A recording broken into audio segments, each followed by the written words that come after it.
Hey guys, it's Alex from 7th Hour Films, and today I'm going to be reviewing the mid-season finale of Gotham. This is episode 11, I believe. Let me check that really quick. Where's my mouse cursor? There it is. Yeah.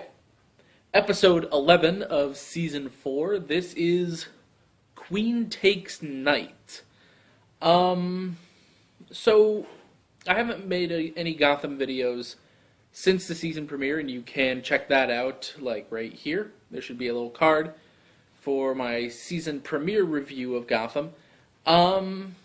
If you watch that, or if you have watched that, you might know that I was very positive about Gotham's season premiere. I thought it was a really good episode. Basically, after that first episode,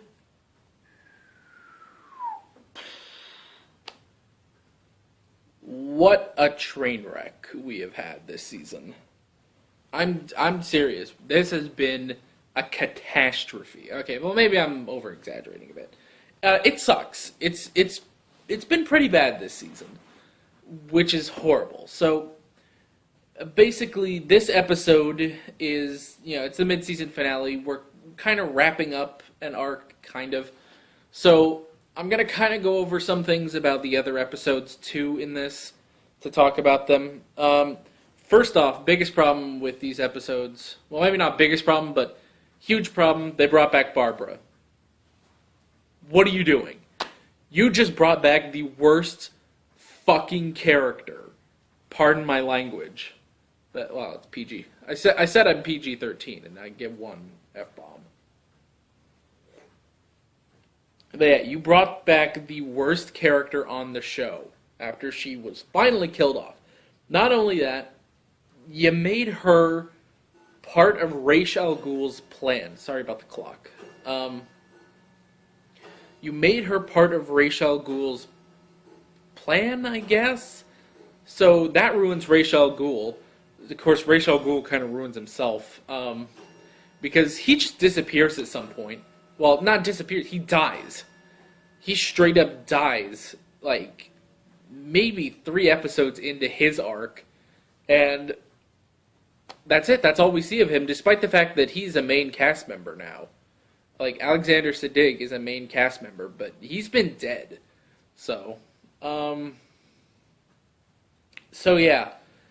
Other things, we've had this ongoing war between Penguin and Jim Gordon, and it's all been sort of going through Sophia Falcone. Horrible character, by the way. She was okay at first, but now that she's like the villain and, she knows everything, she has all the cards and stuff, she's not a compelling villain. She's not threatening in the least. There's no presence to the character, really.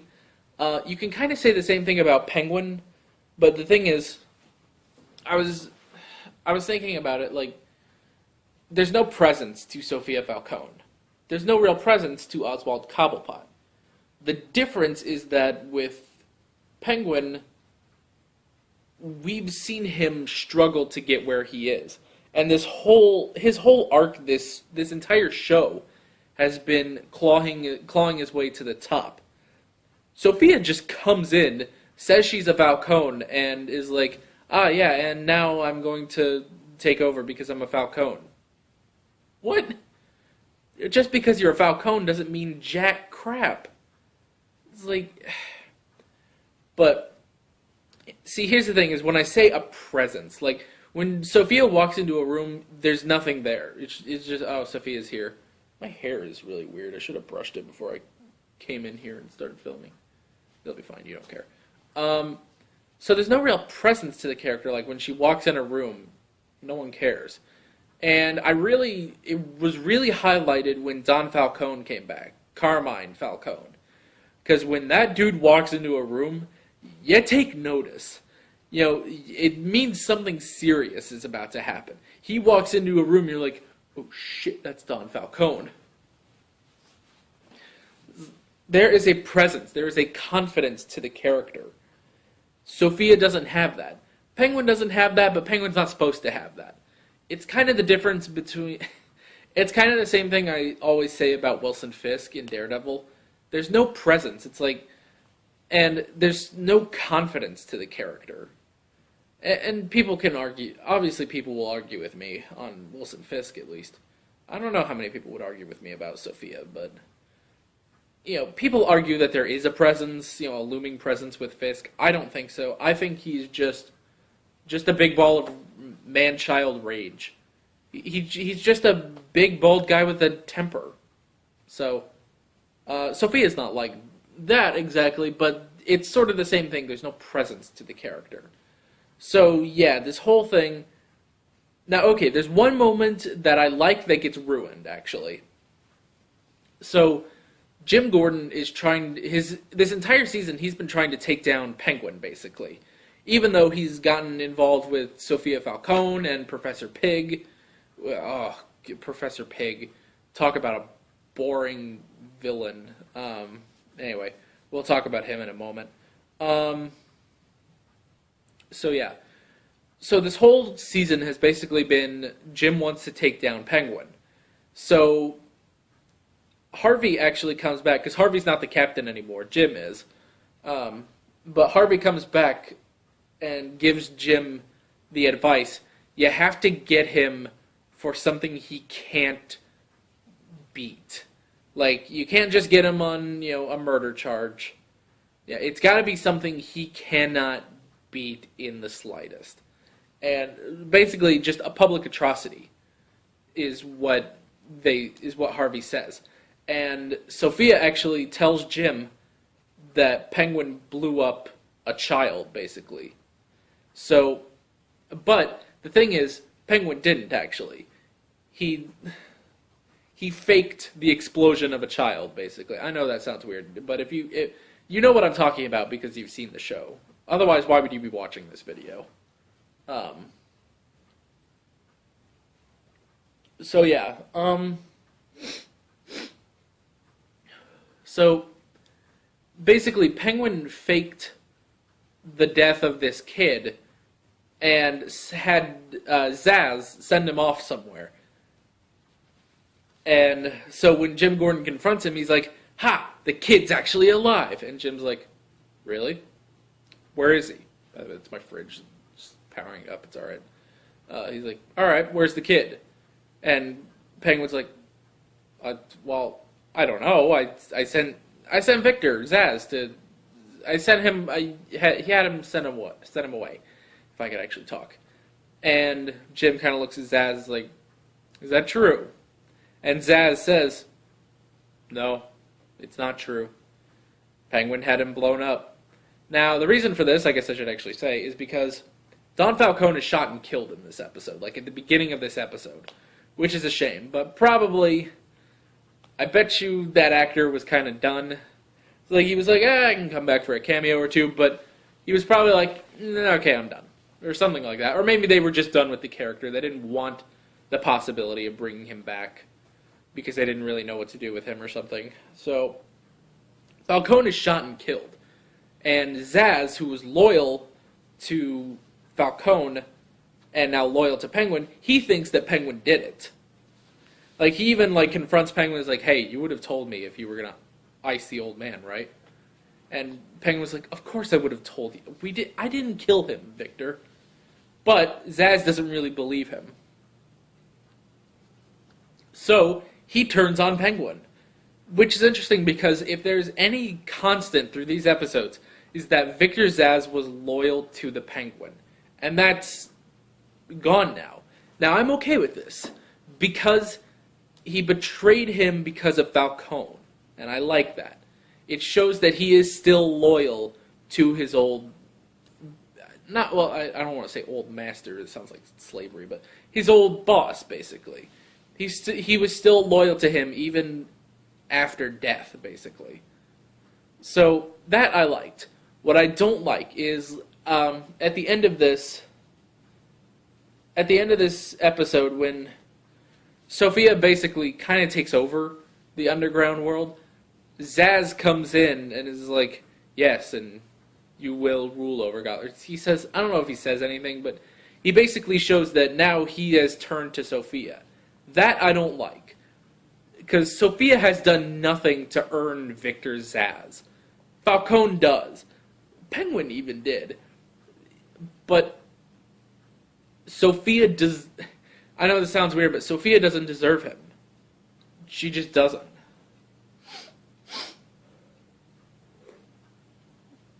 So, what else was there in this episode? Oh, we get the end of Professor Pig. Horrible villain, by the way. Really overstayed his welcome. Let me put it to you this way. He's no Mad Hatter. And the Mad Hatter, last season, people thought, oh, they're bringing in the Mad Hatter to be the main villain on Gotham. It's like, boy, you're really scraping the bottom of the barrel of the Batman Rogues Gallery. It's like, well, they really scraped the bottom of the barrel to find Professor Pig. Horrible. Horrible. Way overacted. Ridiculous. Not a fun way either. He was just bad. Just really, really bad. Meanwhile, so I told you that Ra's al Ghul died. Well, that's actually because Bruce Wayne killed him. Just straight up, Bruce Wayne killed Ra's al Ghul. So for what feels like an eternity, but is probably about 5 episodes, Bruce has been dealing with the fact that he actually killed someone.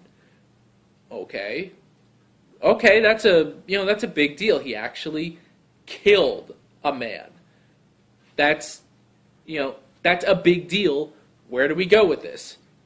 Bruce pushes everyone away. He gets drunk, he has sex orgies, all that stuff. And you think to yourself, well, okay, I guess that's a way to deal with his grief. But okay, well, Alfred will come in and he'll, snap him out of it and stuff. He tries, and basically we get about 4 or 5 episodes of Alfred going, you can't do this, Master Bruce. And Bruce is like, yeah, I can. And he goes off and he's all angsty. Holy crap, I'm sorry. Apologizing for sneezing, jeez. Oy, I don't know where that came from. Whoops. I'm a little clumsy today. Jeez. This eventually leads to Alfred getting fired, because he was going to take Bruce to Switzerland to try to clear his head, and Bruce didn't want to go. And he was like, no, I'm going to go out with my friends instead. And Alfred's like, I'm not going to let you do that, Master Bruce. And Bruce is like, are you going to stop me? What, you think you can stop me? And everyone watching is like, of course he can friggin' stop you. He trained you. Like, don't give me that crap. He trained you. He has so much more experience than you. Yes, Alfred can take you, and sure enough, he does. And actually, there's one point. How do I even describe it? Well, basically, there's one point Bruce tries to trick Alfred so that he can land in a jab, and Alfred avoids his jab and just decks him right in the face. It looked like it hurt. And but you know what? It's what Bruce deserves after the crap he has put Alfred through. After the crap he has done, he kind of needed a clunk on the face. It looked like it freaking hurt. But Alfred is like, oh, Master Bruce, I'm so sorry. What? I don't know what came over me. And, Bruce, he walks out, he's all mad and stuff. And Alfred's like, oh, what have I done? It's like, no! Be a tough parent. What are you doing? So yeah, this ends up, Bruce basically gets his lawyer, and they make it to where Alfred is no longer Bruce's legal guardian, and Bruce fires him from being a butler. So Alfred has to leave, and now Bruce is all alone. And I'm thinking to myself, oh good, so who cares? I don't care. It's like, I know they want to expand Batman's origin story, and good on them, but get on with it. Let him be Batman already. You already put him in the suit. Put him back in the suit. So, but, so, like I said, Penguin is arrested, and when Penguin is thrown into Arkham Asylum again, he starts hearing this voice, and he hears a laugh, and he recognizes the laugh, and he, like, looks through, like, this air vent, and guess who's on the other side of that air vent? It's Jerome. Jerome's coming back, yes! And his, his hair is kind of weird, but whatever, it's hair. And, his face is, sewn back onto him. Like, they sewed his face back on and stuff. And it's like, you see the preview for next week. Jerome is coming, or not next week, next episode. Jerome is coming back. Yes, a good villain. A good character that can help with that.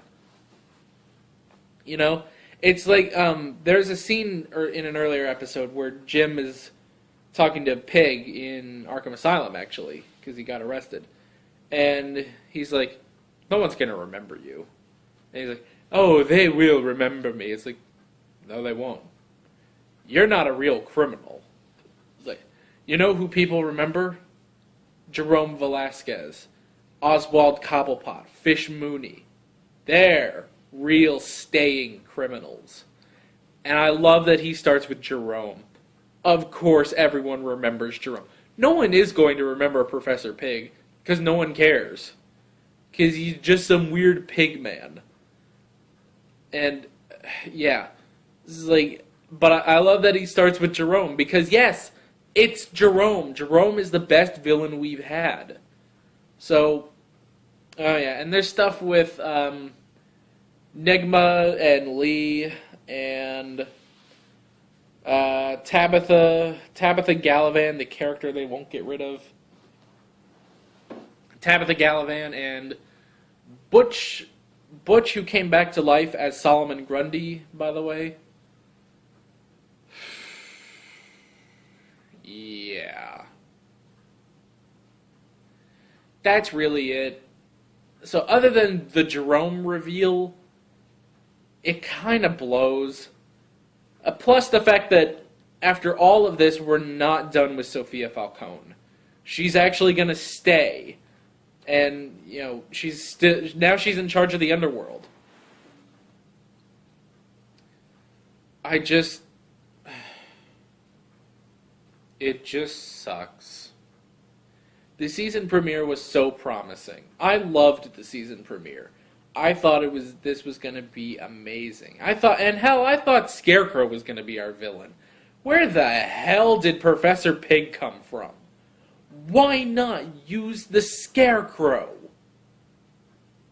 Hello? It's like they kind of weave in that Professor Pig was being used or was put in place by Sophia. Why not Scarecrow? Why didn't you do Scarecrow? That would have been interesting. The Scarecrow who has a beef with Jim Gordon. They established that. I feel bad for the actor playing the Scarecrow because he was good. I liked him. It's like okay, he's not on Jerome's level, but he was an interesting villain. I liked him. He was a good actor. But no, Professor Pig. Professor Pig. Alright, it's been about around 20 minutes. I know I've cut some things out from the beginning when I was setting up recording, but I could go into more detail probably, but I've really covered everything from that episode. It's just bad. I don't know what happened to this show, but it has really gone downhill. And if it doesn't improve from these last 10 episodes, if it doesn't improve this season, I think I'm done. I think I'm done with this show. I'm done. I'm done. I will be done if it doesn't get any better. Now, if it gets better, great. Jerome's coming in. But if they mess it up, I'm done here. Okay, here's what I've definitely said. If Barbara becomes Ra's al Ghul, I'm done. I am walking. Because before Ra's al Ghul died, Barbara visits him like in a prison, and he like does some like they put their hands on the glass, and he like gives her some sort of like magic power that hasn't come back. And then he dies, so it's like, is she supposed to be his heir? But that doesn't make sense, because Bruce is supposed to be his heir. But if she becomes Ra's al Ghul, I'm done. I am done. Because I will not accept the worst friggin' character becoming Ra's al Ghul. I'll be done. I'll be done.